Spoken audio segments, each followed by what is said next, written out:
단풍이 절반가량 물든 완주 대둔산에 등산객들이 몰렸습니다. 단풍은 다음 주말과 다음 달 초 사이에 절정을 이룰 것으로 보입니다. 저소득층이 많은 학교일수록 기초학력 미달 비율이 높은 것으로 나타났습니다. 하지만 기초학력을 높이기 위한 예산은 크게 줄었습니다. 군산시의 생활 쓰레기를 민간업체가 수의계약으로 30년 넘게 위탁 처리하고 있습니다. 군산시 의회가 개선을 요구하고 나섰습니다. 부안 변산해수욕장에 30억 원을 투자한 회센터가 만들어졌습니다. 그런데 3년 동안 운영을 못하고 있습니다. 즐거운 저녁 시간 보내고 계십니까? JTBC 8시 뉴스입니다. 가을산이 울긋불긋 물들고 있습니다. 단풍이 절반 정도 물들면서 등산객들이 몰린 완주 대둔산에 권대성 기자가 다녀왔습니다. 호남의 금강산이라 불리는 완주 대둔산. 어느새 정상부터 가을 옷으로 갈아입기 시작했습니다. 기암 절벽 사이사이로 붉고 노란 단풍이 고운 빛깔을 뽐냅니다. 여기 대둔산 단풍 하면은 이렇게 군데군데 바위 사이에 들어있는 단풍들 아주 멋지잖아요. 네, 그런 풍경들 참 예쁩니다. 이거 아주 흡족합니다. 이른 아침부터 만 원을 잃은 케이블카는 쉴 새 없이 오가면서 사람들을 산 중턱으로 실어 나릅니다. 정상인 마천대로 가는 길목에 경사가 90도 가까운 계단. 보는 사람은 아찔해 보여도 등산객들의 표정에는 여유가 넘쳐납니다. 대둔산의 명물인 구름다리는 시간이 갈수록 발 디딜 틈이 없을 정도로 긴 줄이 이어집니다. 힘겹게 올라 쉼터에 다다른 사람들은 가을산의 정취를 만끽합니다. 구름다리와 단풍을 배경 삼아 가을날의 추억도 남겨봅니다. 바람도 시원하고요. 단풍도 울긋불긋하고요. 올라오니까 마음이 상쾌해서 참 좋은 것 같아요. 절반가량이 물든 대둔산 단풍은 다음 주말이 되면 절정을 이룰 것으로 예상됩니다. 아기 단풍이 유명한 정읍 내장산은 정상부터 오색빛이 물들고 있습니다.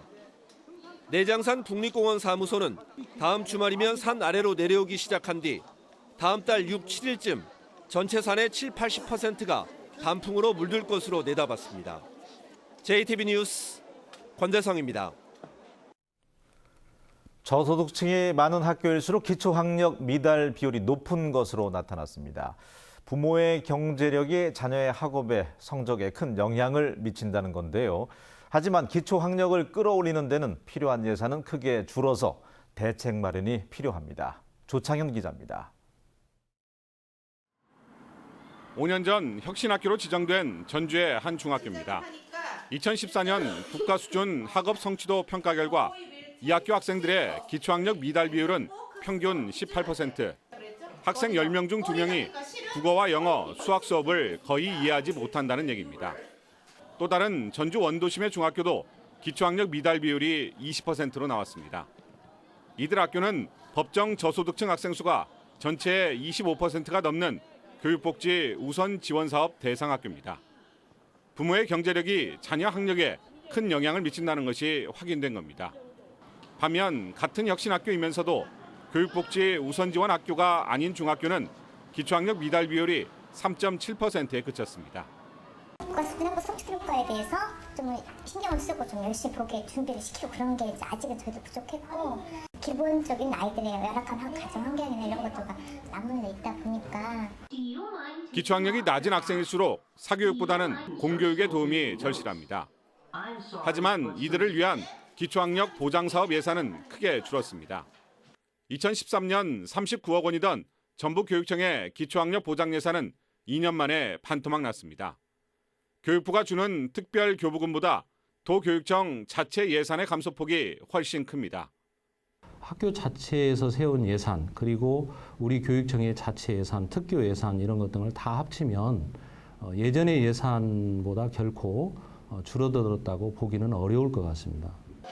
도내 중학생들의 기초학력 미달 비율은 3년 연속 전국 꼴찌 수준입니다.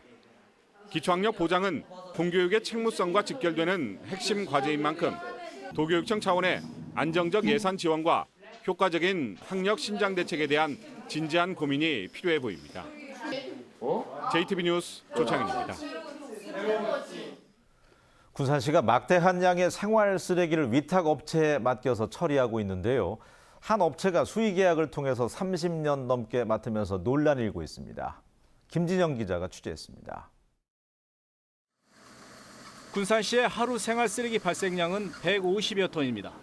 대형 업체가 36대의 청소 차량을 동원해 쓰레기를 수거하고 있습니다. 지난 84년 처음 대행 계약을 맺은 뒤로 32년째입니다. 올해 위탁 비용은 171억 원으로 해마다 10억 원가량 오르고 있습니다. 이 때문에 군산시의 쓰레기 처리 업체 선정과 관련해 논란이 일고 있습니다. 군산시 의회는 수의 계약을 통해 한 업체가 30년 넘게 쓰레기 처리 대행을 맡다 보니 예산 절감도 쉽지 않은 데다 효율성도 떨어질 수밖에 없다며 업체 선정 방식의 개선이 필요하다는 지적입니다. 실제로 전주시와 익산시의 경우 이 같은 이유로 이미 공개 경쟁 입찰을 실시하고 있습니다. 권역부 분리를 나누어서 공개 경쟁을 한다든지 공개 입찰로 해서 한 서너 군데가 나누어져서 해야 된다 이렇게 생각을 해요. 군산시는 인력과 청소 장비 등을 갖춘 마땅한 업체가 없어 한 업체에 맡길 수밖에 없다는 해명입니다. 논란이 커지자 전문 용역을 통해 업체 선정 방식을 바꾸겠다며 뒤늦게 대책 마련에 나섰습니다. 그 용역 결과가 10월에 나옵니다. 우리 용역 결과를 참고하려고 용역을 준 것이니까 용역 결과가 나오면 그걸로 참고해서. 쓰레기 처리 업체 선정을 둘러싼 논란이 일고 있는 만큼 군산시가 어떤 개선책을 내놓을지 지켜볼 일입니다. JTB 뉴스 김진영입니다. 부안 변산 해수욕장에 30억 원을 들여서 만든 회센터가 있습니다. 3년 전에 완공했는데요. 아직까지 제대로 운영되지 못하고 방치되고 있습니다. 어찌된 일인지 송창용 기자가 취재했습니다. 지난 2013년에 완공된 부안 변산 수산물 회센터입니다. 새만금 사업에 따른 피해를 주장하는 변산 상인들을 위해 만든 시설입니다. 국가와 지방 예산 30억 원이 들어갔습니다. 음식점 등 24곳이 입주할 수 있지만 들어선 곳이라곤 편의점 한 곳이 전부입니다. 나머지 공간에 대해 임대 계약을 한 상인들은 입주를 거부하고 있습니다. 주변에 다른 시설이 전혀 없고 해수욕장 관광지 개발 공사까지 진행되다 보니 입주해봤자 손해볼 게 뻔하다는 것입니다. 이 입주하는 날로부터 비용이 발생이 되기 때문에 저희들 입장은 주변 여건이 어느 정도 손님맞이 준비가 됐을 경우에 저희가 입주하는 것이 타당하다 이렇게. 부안군과 시설 위탁 계약을 한 변산지역 발전협의회는 앉아서 계속 손해볼 수 없다며 상인들의 입주를 종용하고 있습니다. 최근에는 입주를 거부한 일부 상인과 분양 계약을 해지하면서 갈등까지 빚고 있습니다. 부안군은 위탁자와 상인들이 해결할 문제라며 적극적으로 나서지 않고 있습니다. 저희는 근데 거기에 대해서 관여를 할 수가 없어요. 이제 브레이크를 걸 수 없는 입장이에요. 부지 선정과 운영 계획을 치밀하게 세우지 않고 건물 먼저 짓다 보니 혈세로 만든 건물은 방치되고 주민 갈등의 골만 깊어지고 있습니다. JTB 뉴스 송창용입니다.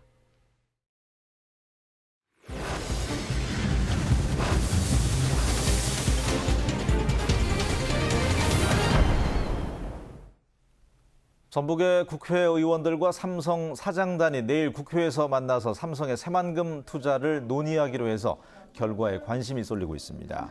전북의 국회의원 10명은 내일 국회에서 삼성 이인용 사장과 이수영 미래전략실 부사장 등을 공개적으로 만나서 삼성의 MOU 무산 책임을 추궁하고 앞으로 투자 계획을 촉구하기로 했습니다.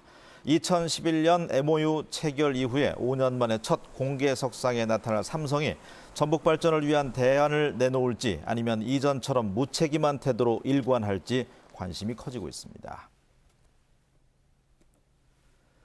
가을 여행 주간인 내일부터 다음 달 6일까지 2주 동안 주요 관광지에서 다채로운 공연과 할인 행사가 펼쳐집니다. 동국사와 초원 사진관 등이 있는 군산 근대 유산 거리에서는 먹거리 체험과 문화 공연을 즐길 수 있고 익산 문화예술 거리와 전통시장에서는 골목 체험과 맥주 파티 등을 만날 수 있습니다. 또 주요 관광지와 음식점, 숙박업소에서 10%에서 최고 56%까지 요금을 할인받을 수 있습니다. 전주 남부시장이 3년 연속으로 전국 우수시장에 뽑혔습니다. 전주 남부시장은 대구에서 열린 제13회 전국 우수시장 박람회에서 전국 141개 전통시장 가운데 우수시장으로 선정돼 대통령 표창을 받았습니다.